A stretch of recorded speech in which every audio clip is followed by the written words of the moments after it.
সকাল সকাল বারান্দায় এসেই দেখি একটা প্লেন যাচ্ছে। আজকাল প্লেনগুলো এত নিচ দিয়ে যায়, ভয় লাগে আবার ভালোও লাগে। এই দিনটা ছিল ১০ই নভেম্বর আর ফাইনালি এতদিন পরে এসে আমি শেয়ার করছি। সেদিন সকালে নাস্তায় করেছিলাম রুটি আর হচ্ছে সবজি, ডিম আর রাহিলকে দিলাম একটু পরোটা, কলা, ডিম পোচ। খাওয়া তো দূরে থাক, খেলা নিয়েই ব্যস্ত।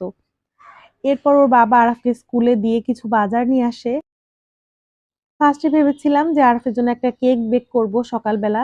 কিন্তু সকালের ওই ঝামেলার কারণে আমার আসলে কেকটা একদমই ভালো হয়নি। আর কেক জিনিসটা আমার হাতে তেমন একটা ভালোও হয় না। ওর বাবা বলছিল যে খেতে টেস্ট হয়েছে কিন্তু তেমন একটা ফুলে নাই। যার কারণে আমি আর আপনাদের সঙ্গে শেয়ার করলাম না। আর তারপরে হচ্ছে ১ কাপ চা তো খেতেই হবে।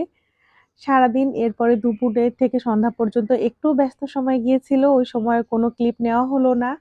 আর ফাইনালি সন্ধ্যার টাইমে আরাফের সব ফ্রেন্ডরা চলে আসে।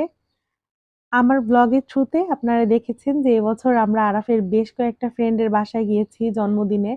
তো আরাফেরও ইচ্ছা ছিল যে ওর বার্থডেটা যাতে আমরা অনেক সুন্দর মতো সেলিব্রেট করি। যদিও পুরোপুরিভাবে ওর ইচ্ছেটা পূরণ করতে পারিনি, তবে যতটুকু পেরেছি চেষ্টা করেছি। আসলে আমি চেয়েছিলাম যে আমার বাচ্চাটা মন খারাপ না করুক, ও খুশি থাকুক ওর এই বিশেষ দিনে। তো যাই হোক এরপর হচ্ছে সব গেস্টরা চলে যাওয়ার পরে আমি রাতের বেলা এখানে বসে, বসে একা হচ্ছে সিরিয়াল দেখছিলাম। যাই হোক, একদম আনপ্ল্যান ভাবেও দিনটা বেশ ভালো গেল। এটা ভেবেই অনেক বেশি ভালো লাগছে। আর এই তো আজকের মতো এখানেই বিদায় নিচ্ছি। ভালো থাকবেন সবাই। আল্লাহ হাফেজ।